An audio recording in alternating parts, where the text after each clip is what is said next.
Assalamualaikum warahmatullahi wabarakatuh. Sobat curhat sahabat, hari ini saya menjawab satu pertanyaan. Yang pertanyaan itu ada di buku Curhat Sahabat edisi yang pertama. Nah, ini di sini. Ini bukunya. Ada seseorang yang bertanya, dia merasa sedih ketika dia melihat temannya sudah pada sukses. Ya, ceritanya gitu. Lalu dia bertanya apa yang harus dia lakukan ya untuk mengatasi rasa sedihnya. Ya. Ada 3 alternatif jawaban ya. Dan kita bisa memilih salah satu alternatif dari ketiga jawaban itu. Tergantung pada situasi dan kondisi kita pada saat itu. Pilihan yang pertama adalah itu akan jadikan cambuk. Kalau kita berada dalam satu kantor dengan teman kita yang telah sukses, maka itu menjadikan sebuah dorongan, sebuah motivasi. Kalau teman kita bisa, kita juga harus bisa. Kalau teman kita sudah bisa menduduki jabatan sebagai direktur, maka kita juga harus bisa gitu. Ini adalah titik balik ya. Ibarat kesedihan itu adalah ketika kita tuh didorong, ditekan. Ya, maka kita harus memantul dengan pantulan yang kuat. Ya. Ditekan ya dengan perasaan-perasaan sedih, perasaan-perasaan kesal, maka kita harus memantul dengan secara positif. Jadi jadikan itu sebagai cambuk. Ini adalah titik awal untuk kesuksesan kita di masa yang akan datang.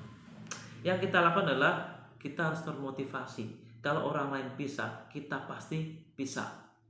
Maka yang harus kita lakukan adalah kita perlu merencanakan. Ya, kita perlu merencanakan bagaimana kita bisa sukses atau bahkan melebihi kesuksesan teman kita itu. Rencanakan dan lakukan apa yang kita rencanakan secara konsisten. Intinya adalah ini adalah sebuah sumber energi. Ini adalah sebuah sumber semangat. Ketika teman kita bisa, maka kita juga pasti bisa. Alternatif pertama. Kemudian alternatif yang kedua adalah ketika kita melihat teman kita sukses. Misalnya teman kita itu bekerja di perkantoran, sedangkan diri kita tidak bekerja di perkantoran, ya, maka ya, oke lah, boleh teman kita sukses di bidangnya. Kita juga harus sukses di bidang kita. Jadi nggak harus sama. Kalau teman kita bekerja di perkantoran, kemudian kita sebagai seorang pedagang, maka itu jadikan komitmen bahwa kita harus sukses dengan dagangan kita. Kita harus sukses dengan bisnis kita. Nanti ke depan sama-sama sukses. Teman kita sukses di bidangnya, yaitu sebagai seorang pegawai kantor, ya, menduduki jenjang yang lebih tinggi, ya, misalnya direktur atau presiden direktur. Kita juga harus sukses menjadi seorang pengusaha, ya, pengusaha sukses. Itu adalah motivasinya. Jadi jadikan kesuksesan orang itu sebagai sumber motivasi, sumber semangat. Ya. Kita kalau ada dendam itu dendamnya positif.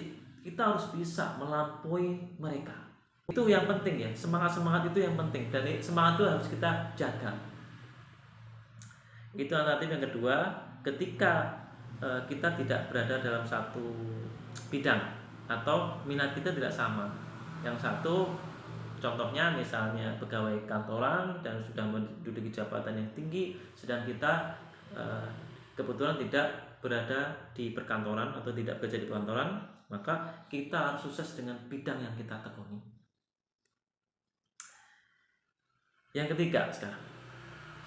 Yang ketiga adalah ketika kita melihat teman-teman kita telah sukses, sedangkan diri kita ditakdirkan Allah ya dalam kondisi yang tidak memungkinkan untuk meraih itu semuanya.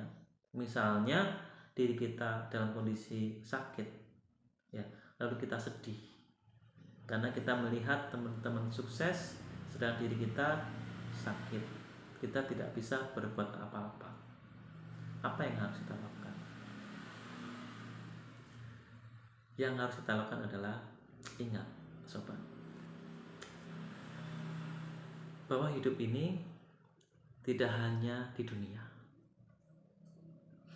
Ada kehidupan yang lebih agung, lebih indah, kehidupan yang lebih penting lagi, yaitu kehidupan di akhirat. Kalaupun misalnya taruhlah kita gagal di dunia, kita tidak boleh gagal di akhirat. Kalau hari ini Allah mentakdirkan kita sakit sehingga kita tidak berdaya, sehingga kita tidak mampu, ya, sehingga kita tidak bisa mengikuti teman-teman kita yang telah sukses di dunia ini, maka yang harus kita lakukan adalah jangan lepas akhirat kita. Yang kita lakukan adalah kita harus serius menggapai kebahagiaan di akhirat. Ya. Hasan Al-Basri mengatakan, ketika kita melihat orang sukses di dunia, maka unggulilah mereka dengan kesuksesan di akhirat. Ini adalah momentum. Ya, setiap kita melihat teman kita sukses, kemudian kita merasa sedih, maka ini adalah momentum untuk mensukseskan diri kita di akhirat. Dengan cara apa? Dengan cara banyak beribadah. Ya, dengan cara sholat, menambah bacaan Qur'annya, atau minimal kita merutinkan untuk mendawamkan istighfar atau berzikir. Ketika kita melihat teman kita telah sukses, maka otomasinya adalah kita berzikir. Oh, ini saatnya saya harus berzikir, saatnya saya harus beristighfar, saatnya saya harus berdoa, saatnya saya harus membaca Quran. Ketika kita ingat lagi teman kita, atau kita lihat di beranda sosmed teman kita sudah sukses ini, ada yang seperti ini, maka katakan pada diri sendiri, ini adalah momentum saya untuk beribadah, ini adalah momentum saya untuk mengejar akhirat. Insya Allah, ya, itu akan lebih menanamkan diri kita, karena kehidupan yang abadi itu adalah di akhirat.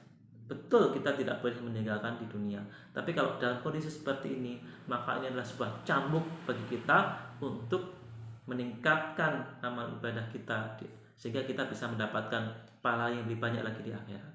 Semoga dengan tips seperti ini, insya Allah kita akan termotivasi untuk menambah pundi-pundi pahala kita di akhirat, dan insya Allah, ya, surga kita pun akan lebih tinggi lagi dan lebih nikmat lagi. Jadikan momentum ini adalah momentum untuk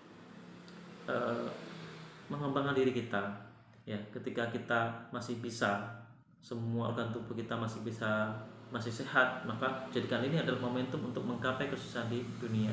Tapi ketika misalnya fisik kita sudah tidak mampu untuk melakukannya, maka jadikanlah ini sebagai momentum untuk meraih kesuksesan di akhirat kelak. Terima kasih. Assalamualaikum warahmatullahi wabarakatuh.